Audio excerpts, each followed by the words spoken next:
Hola a todos. En el siguiente video se presenta el desarrollo y explicación de la práctica de laboratorio llamada adquisición de señales electrocardiográficas (ECG).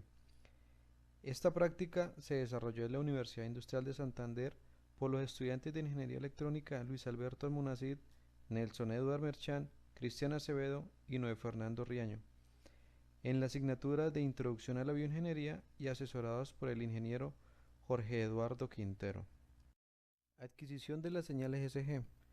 El objetivo general de esta práctica consiste en experimentar con la instrumentación básica y la adquisición y registro de señales o derivaciones de electrocardiografía.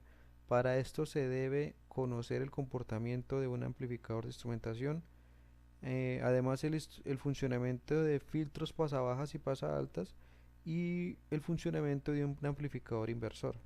Fundamentación médica. ¿Qué es la electrocardiografía? La electrocardiografía consiste en el registro gráfico de la actividad eléctrica que se genera en el corazón. Su análisis proporciona información importante sobre la función cardíaca, trastornos del ritmo cardíaco, trastornos de la conducción, hipertrofia de cavidades y ayuda al diagnóstico de cardiopatías congénitas o adquiridas de tipo infeccioso, inflamatorio, metabólico o isquémico. El corazón y sus partes. El corazón es un músculo hueco, localizado entre los pulmones, más exactamente en el mediastino, protegido dentro de la cavidad torácica. Es una bomba muy fuerte, capacitada para hacer circular la sangre para su distribución a todas las partes del cuerpo. El corazón está dividido en cuatro cámaras o cavidades, dos superiores llamadas aurícula derecha y aurícula izquierda, y dos inferiores llamadas ventrículo derecho y ventrículo izquierdo. El lado derecho del corazón hace parte del circuito pulmonar y es el encargado de bombear la sangre pobre en oxígeno hacia los pulmones para ser oxigenada. El lado izquierdo hace parte del circuito sistémico y se encarga de llevar la sangre oxigenada hacia todas las partes del cuerpo. Las válvulas atrioventriculares, que son la tricúspide y la mitral, son las encargadas de evitar que la sangre recién bombeada al ventrículo regrese a la aurícula. Y las válvulas semilunares son las encargadas de evitar que la sangre bombeada hacia la arteria pulmonar y a la aorta regresen al ventrículo. El potencial de acción cardíaco. El corazón está constituido por un tejido de fibras musculares llamado miocardio, que es el encargado de la contracción. El nodo sinoauricular o nodo sinusal produce potenciales de acción con una frecuencia de orden de 1 Hz que corresponde a un latido por segundo. Estos potenciales se propagan por las aurículas provocando su contracción.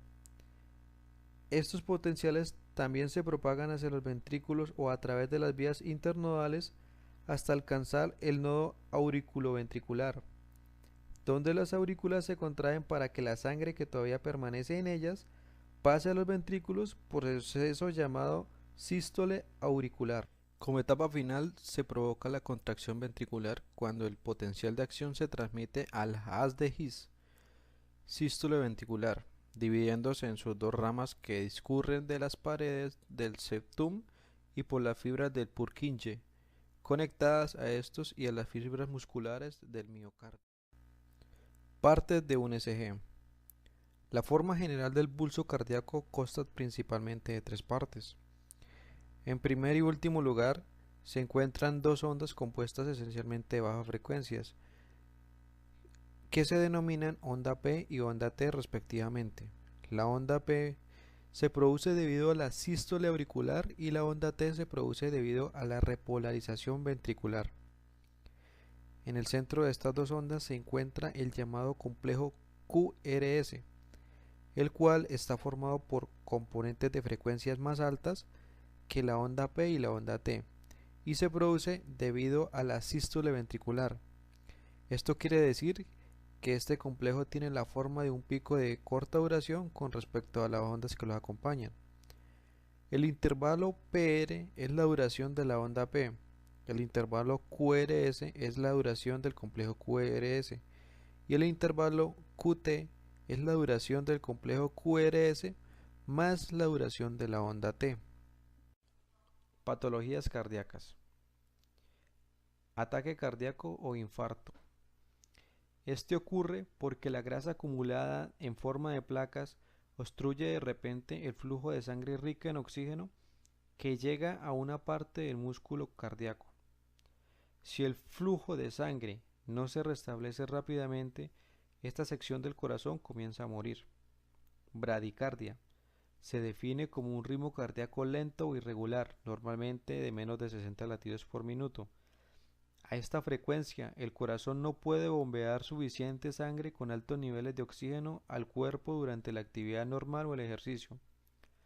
Las causas comunes de la bradicardia incluyen un defecto cardíaco hereditario, ciertas enfermedades o medicaciones cardíacas, o el proceso de envejecimiento natural. Taquicardia. Es un ritmo cardíaco rápido o irregular, normalmente de más de 100 latidos por minuto y hasta 400 latidos por minuto. Con un ritmo tan elevado, el corazón no puede bombear eficazmente sangre con altos niveles de oxígeno a su cuerpo. La taquicardia puede ocurrir en las cámaras del corazón superior o inferior. Fibrilación auricular. Cuando se produce esta condición, las dos pequeñas cámaras superiores aurículas del corazón no laten correctamente de una manera rítmica y enérgica. En vez de latir con un ritmo regular o normal, las aurículas laten de manera irregular y muy rápida. Se produce como un temblor o movimiento anormal. Se puede vivir con fibrilación auricular, pero puede producir otros problemas del ritmo cardíaco, como fatiga crónica, insuficiencia cardíaca y, en el peor de los casos, un ataque cerebral. Insuficiencia o falla cardíaca. Es cuando el corazón no puede bombear suficiente sangre a todo el cuerpo. Según la Biblioteca Nacional de Medicina, la insuficiencia cardíaca no significa que el corazón se ha detenido o está por dejar de funcionar. Quiere decir que el corazón no puede bombear la sangre de la manera que debería hacerlo. Diagrama de bloques. El diagrama de bloques que se implementó en el circuito de adquisición de una señal SG de una derivación consta de una preamplificación de 50 usando un amplificador de instrumentación. Luego este bloque se une a un filtro pasaaltas con una frecuencia de corte de 0,5 Hz y este a su vez se conecta a un filtro pasabajas con una frecuencia de corte de 40 Hz. Y por último, estos bloques se unen a una etapa que aplica una amplificación de 20 para así obtener una ganancia total de 1000. Etapas. Etapa de preamplificación. Esta etapa se implementó haciendo uso de un INA 128P, que es un amplificador de instrumentación con una alta impedancia de entrada y con alto rechazo en modo común. La ganancia de 50 se le da al usar la fórmula que proporciona el fabricante en el datasheet, en la que se obtuvo una resistencia aproximada de 1 kΩ. Etapa de filtrado. La señal proveniente del corazón va a ser afectada por varias fuentes de ruido, en la que se destaca el ruido de 60 Hz y el ruido producido por electromiografía. Por tal razón, se hace necesario aplicar filtrado a la señal que se obtiene de la preamplificación. Se implementaron dos tipos de filtros activos haciendo uso del software Filter Pro, el cual permite diseñar filtros muy fácilmente solo con ingresar el tipo de filtro y algunos parámetros fundamentales del diseño. Etapa de amplificación. En esta etapa se le da la ganancia restante para obtener una ganancia total de 1000 con una configuración no inversora clásica que consiste en un par de resistencias y un op-amp.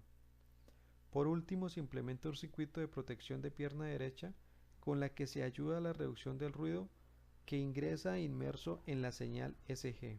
Vamos a mostrar el proceso experimental de la práctica de adquisición de señales electrocardiográficas de una derivación.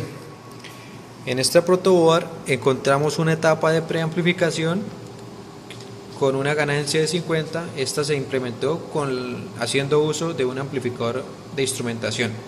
Encontramos un filtro pasa altas con una frecuencia de corte de 0,5 Hz, un filtro pasa bajas con una frecuencia de corte de 40 Hz y por último una etapa de amplificación con una ganancia de 20 y esta se implementó con una configuración inversora. La adquisición de la señal electrocardiográfica se hace por medio de 3 electrodos, uno situado en la mano derecha, otro en la izquierda y por último un electrodo en la pierna derecha. Para poder calibrar este circuito se hace uso de un generador de señales, el cual podemos usarlo para simular las frecuencias máximas y mínimas, en este caso 40 y 0,5 Hz, para poder empezar a calibrar los filtros y ver que la señal de salida sea la adecuada, ya que conocemos o esperamos o sabemos cuál debe ser la salida de la señal después de pasar por todo este circuito. Este circuito también se encuentra alimentado dualmente a más 15, más 12 y menos 12 voltios y esperamos obtener la señal por medio de este osciloscopio, el cual lo tenemos en el computador, ya que este osciloscopio nos permite esta función. En este momento estamos observando la señal que se ha obtenido cuando el electrodo de pierna derecha se encuentra ubicado a tierra o se encuentra conectado a tierra. Podemos observar en pantalla la onda P, la del complejo QRS y la onda T. Ahora vamos a cambiar la configuración para incluirle el circuito de protección de pierna derecha. Este circuito consiste en un seguidor de tensión y colocar unas resistencias a las entradas, tomar la señal de los electrodos de la mano derecha y mano izquierda e integrar esta señal para devolverla así al circuito de protección. Vamos a observar en qué cambió la señal. Se ve que se ha disminuido un poco el ruido. Conclusiones. Al momento de adquirir una señal ECG, se debe tener precaución de que el paciente no realice movimientos bruscos, ya que esto genera potenciales de acción producidos por los músculos y esto se puede considerar como una fuente de ruido, o en su defecto se debe implementar un filtrado de estas señales. La amplificación de la señal se divide en dos etapas, ya que se debe realizar un filtrado de la señal en baja ganancia porque no es conveniente aplicar un filtrado sin ninguna ganancia, ya que así se comete un mayor error que cuando se filtra una señal de mayor amplitud. Además, no se le debe aplicar una sola ganancia de 1000, puesto que el ruido aumentará su amplitud y luego será más difícil aplicar un filtrado efectivo a la señal.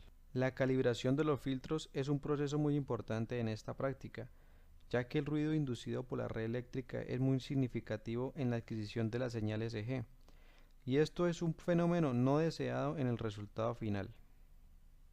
Muchas gracias.